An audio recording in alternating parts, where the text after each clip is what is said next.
Good evening dear students. आज हम 9th class biology का अगला लेक्चर जो है वो करने वाले हैं, जिसके अंदर प्लाज्मा मेम्ब्रेन के बारे में और डिटेल से जानेंगे। इससे प्रीवियस वीडियोस के अंदर हमने प्लाज्मा मेम्ब्रेन के जो प्रोसेसेस हैं, जैसे कि डिफ्यूज़न है, ऑस्मोसिस है, उनके बारे में जाना है। अब इस वीडियो के अंदर हम कंपोनेंट्स ऑफ प्लाज्मा मेम्ब्रेन के बारे में जानेंगे कि प्लाज्मा मेम्ब्रेन जो है वो किन किन कंपोनेंट से बनी हुई होती है और प्लाज्मा मेम्ब्रेन और किस तरह से जो है वो ऑर्गेनिजम्स के लिए यूजफुल है। सो फर्स्टली प्लाज्मा मेम्ब्रेन जो है वो ऑर्गेनिक मॉलिक्यूल से बनती है। अब ऑर्गेनिक मॉलिक्यूल कौन कौन से होते हैं देखिए। सो plasma membrane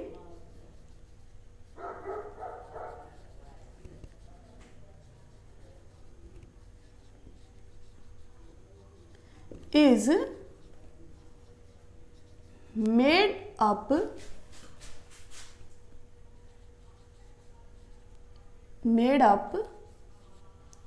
of organic molecule।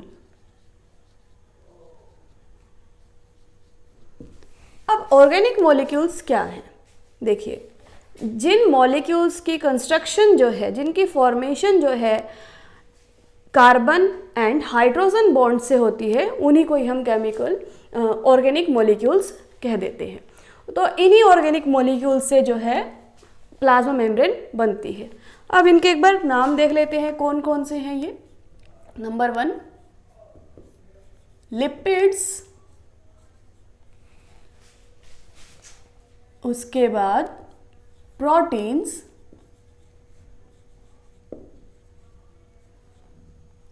And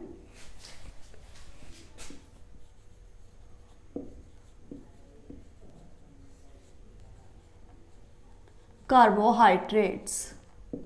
देखिए, अभी इन ऑर्गेनिक मॉलिक्यूल्स के बारे में आपने सुना नहीं होगा क्योंकि 9th क्लास में इनका कॉन्सेप्ट अभी बहुत कम आता है। सो लिपिड्स जो हैं, आप इस तरह से इनको मान सकते हैं कि लिपिड्स जो हैं, जैसे कि आप फैट वगैरह यूज़ करते हैं, जैसे ऑयल है, घी है, ये सारे के सारे फैट्स हैं, उन्हीं की तरह ये लिपिड्स है। लिपिड्स के अंदर ही फैट और घी के एग्जाम्पल आते हैं। प्रोटीन्स, जैसे प्रोटीन्स आपने सुना है, जैसे पल्सेस के अंदर प्रोटीन्स हैं, लेकिन ये प्रोटीन जो है इनसे हमारी सेल्स की और बॉडी की फॉर्मेशन होती है। और कार्बोहाइड्रेट, इनसे मिलके, इन 3 कंपोनेंट से मिलके हमारी प्लाज्मा मेम्ब्रेन जो है बनती है। अब प्लाज्मा मेम्ब्रेन जो है बहुत पहले से, जैसे सेल की डिस्कवरी हुई थी 1665 में, तब से प्लाज्मा मेम्ब्रेन के बारे में नहीं जाना गया था कि क्या उसकी कंपोजिशन है। जब एडवांसमेंट हुई माइक्रोस्कोप के अंदर, उसके बाद ही प्लाज्मा मेम्ब्रेन के जो कंपोनेंट्स हैं उनके बारे में जाना गया। Its structure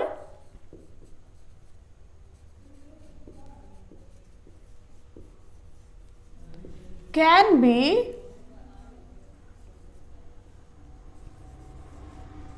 seen by electron microscope। तो जो इसका स्ट्रक्चर है वो हम किसके थ्रू देख सकते हैं? इलेक्ट्रॉन माइक्रोस्कोप के थ्रू देख सकते हैं। कि इलेक्ट्रॉन माइक्रोस्कोप से देखेंगे तो हमें पता चल जाएगा कि यहाँ पे कौन कौन से कंपोनेंट्स प्लाज्मा मेम्ब्रेन को फॉर्म करते हैं। अब प्लाज्मा मेम्ब्रेन का एक प्रोसेस है जिसका हम नाम देते हैं एंडोसाइटोसिस। इसके बारे में एक बार जानते हैं कि क्या होता है एंडोसाइटोसिस।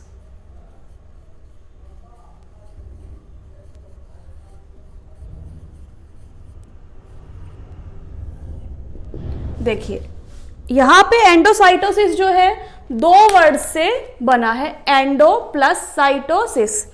एंडो का मीनिंग क्या है? यहाँ पे किसी भी चीज़ का अंदर चला जाना, वो क्या कहलाएगा?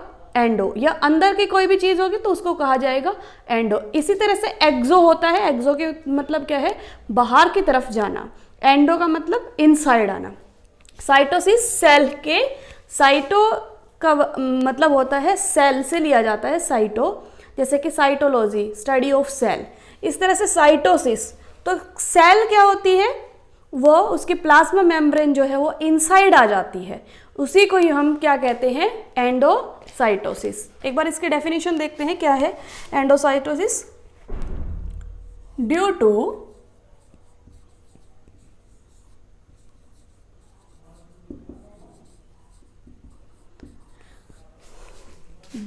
Flexibility of cell membrane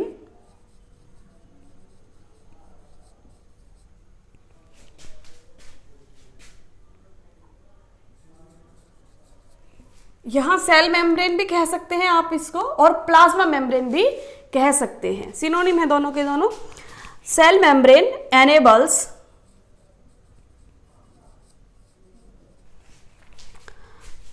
the cell to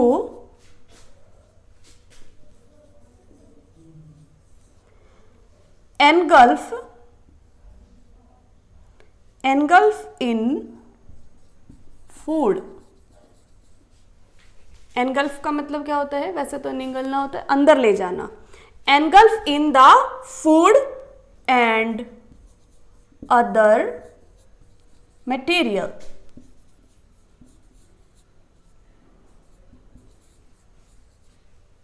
materials from its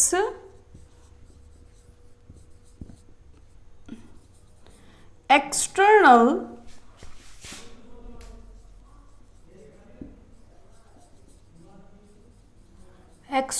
environment।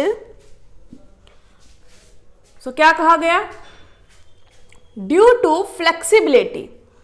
अब हमारी जो प्लाज्मा मेम्ब्रेन है वो कैसी है, काफ़ी फ्लेक्सिबल है। फ्लेक्सिबल का मतलब क्या है कि वो मूवमेंट इजीली कर पाती है।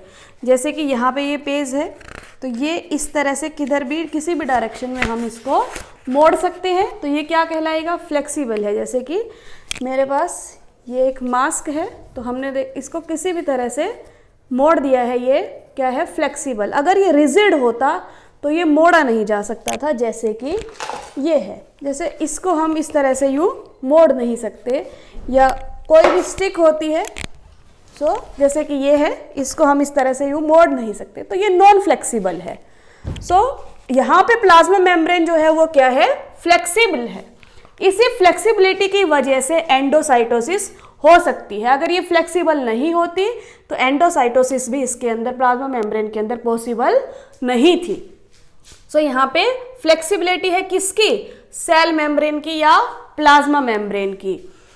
Enables the cell to engulf, उसी की वजह से क्या कर सकती है, सेल क्या कर सकती है, फूड या कोई अदर मटेरियल है उसको अपने अंदर क्या कर सकती है, एनगल्फ कर सकती है, मतलब अपने अंदर ले सकती है। फ्रॉम इट्स एक्सटर्नल एनवायरनमेंट, अपने बाहर में जो भी कोई मटेरियल है, उस सेल के बाहर कोई भी मटेरियल है उसको अपने अंदर ले सकती है। इसकी वजह से प्लाज्मा मेम्ब्रेन जो है वो अंदर की तरफ चली जाती है, इसी को ही क्या कहते हैं, एंडोसाइटोसिस कहा जाता है। So such process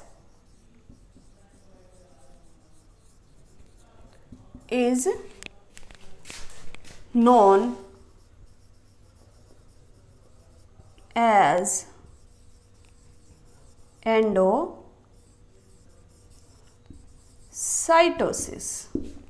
this is endocytosis.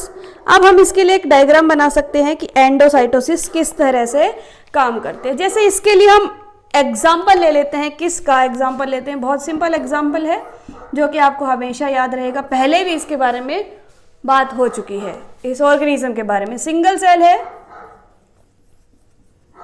Amoeba. Amoeba जो है वो एंडोसाइटोसिस इजीली कर सकता है, उसके अंदर एंडोसाइटोसिस होती है। यूनिसेलुलर ऑर्गेनिज्म है, जैसे हम कोई भी स्ट्रक्चर बना देते हैं वो क्या है, अमीबा है। ये इसका न्यूक्लियस है, ये इसकी क्या है, प्लाज्मा मेम्ब्रेन, ठीक है। अब यहाँ हमारे पास कोई भी फूड पार्टिकल रखा है, जैसे कि ये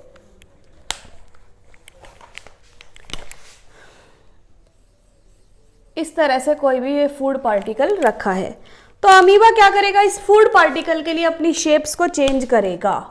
जैसे पहले ये इस तरह से सूडोपोडियाज को फॉर्म करेगा, इस तरह से क्या कर लेगा, सूडोपोडिया, और फिर इसके बिल्कुल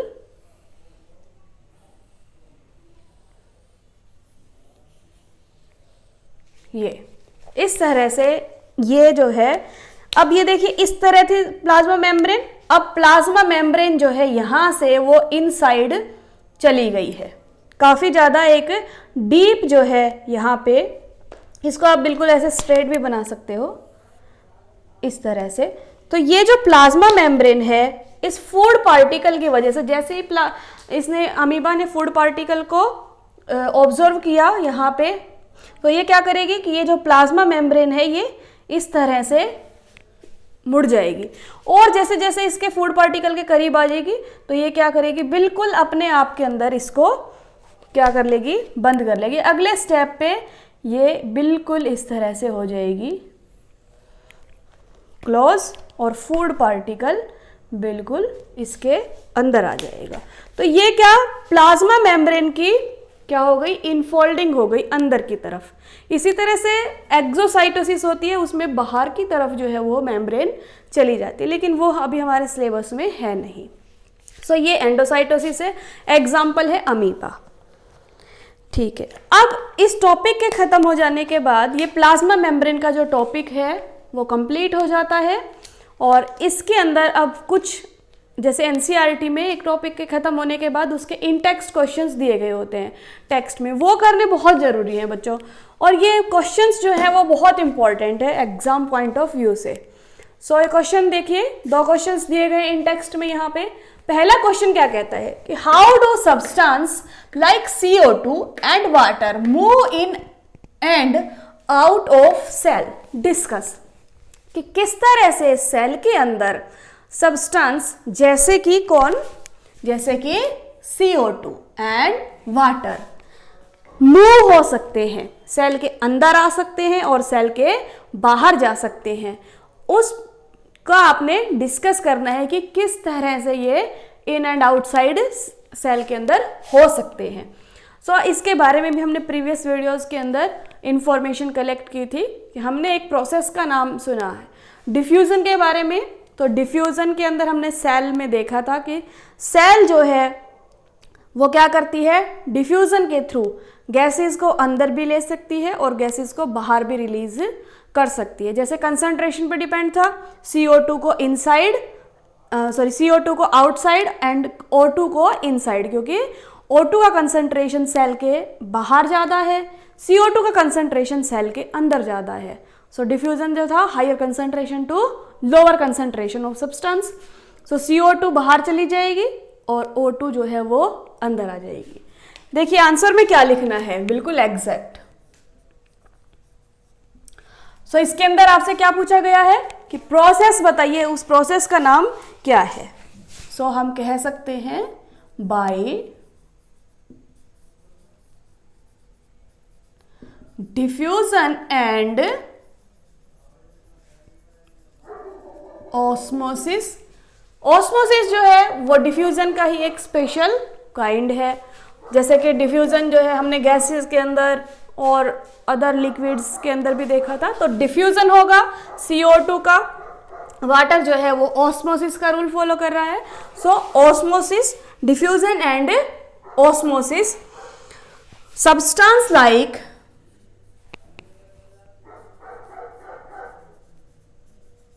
लाइक कौन कौन से substance, like CO2, water and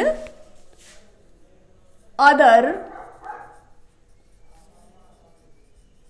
gases, क्योंकि खाली CO2 ही, वाटर ही इन एंड आउटसाइड नहीं होते, और भी बहुत सारी गैसेस है जिनकी ज़रूरत होती है, तो वो सब भी गैसेस और मटेरियल्स भी इसी के थ्रू, डिफ्यूजन और ऑस्मोसिस के थ्रू सेल के अंदर और बाहर जा सकते हैं, through plasma membrane move in and outside of cell. अगला क्वेश्चन देखते हैं, why is plasma membrane called selectively permeable membrane. आप इस क्वेश्चन में चाहें तो डायग्राम भी ड्रॉ कर सकते हैं, जैसे कि हमारे पास ये यहाँ पे सेल है और यहाँ पे कंसंट्रेशन CO2 का कम है, O2 का कंसंट्रेशन है ज़्यादा। ये इस तरह की एरो नीचे की तरफ, इसका मतलब कंसंट्रेशन कम, अपवर्ड एरो कंसंट्रेशन ज़्यादा। यहाँ CO2 का कंसंट्रेशन है ज़्यादा, O2 का कंसंट्रेशन है कम। So O2 comes inside the cell, CO2 comes outside the cell. तो आप इस तरह से डिफ्यूज़न का डायग्राम भी शो कर सकते हैं। इस डायग्राम को मैंने डिटेल से जब डिफ्यूज़न कराया था उस वीडियो के अंदर इसको डिटेल से बताया हुआ है, इसलिए ज़्यादा यहाँ पे बनाया नहीं। दूसरा क्वेश्चन देखते हैं, यहाँ क्या कहा जाता है, why is plasma membrane called selectively permeable membrane.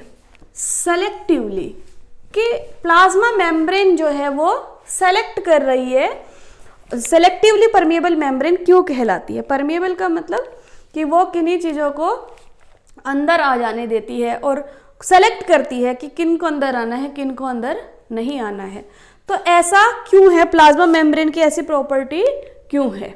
देखिए प्लाज्मा मेम्ब्रेन की इस तरह की प्रॉपर्टी इसीलिए है क्योंकि वो क्या करती है, जो सब्सटेंस बिल्कुल यूजफुल है सेल के लिए, जो काम के हैं उनको इनसाइड आने देगी, उनको एंट्री के लिए अलाउ करेगी, और जो काम के नहीं है उनकी एंट्री के लिए क्या करेगी, प्रिवेंट करेगी। तो इसीलिए उसको क्या कहा जाता है, सेलेक्टिवली परमिएबल मेम्ब्रेन कहा जाता है। बिल्कुल एग्जैक्ट आंसर लिखेंगे इसके लिए हम। So because it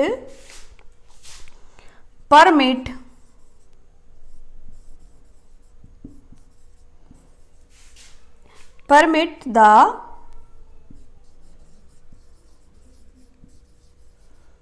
entry and exit, क्या परमिट करती है एंट्री को और एग्जिट को। एंट्री का मतलब इनसाइड आना, एग्जिट का मतलब बाहर जाना, of some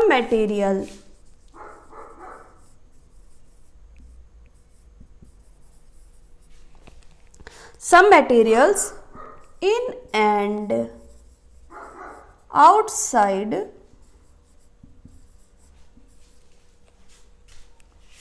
of the cell। सो यहाँ क्या कहा गया है, because it permits the entry and exit of some material.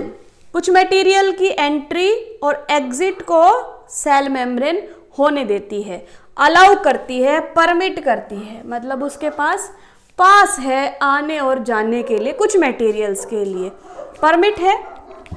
लेकिन क्या करती है, इट आल्सो prevent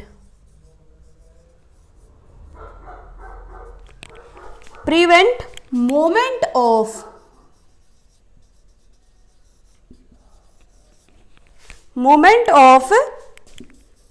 some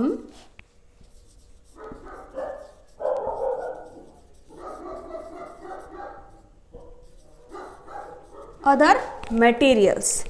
सो क्या करेगी, कुछ सब्सटेंस को इन एंड आउटसाइड आने के लिए परमिट करेगी और कुछ मटेरियल्स जो है उनको क्या करेगी, बिल्कुल प्रिवेंट करेगी, मतलब आने ही नहीं देगी। तो इसीलिए प्लाज्मा मेम्ब्रेन को हम क्या कह सकते हैं, सेलेक्टिवली परमिएबल मेम्ब्रेन।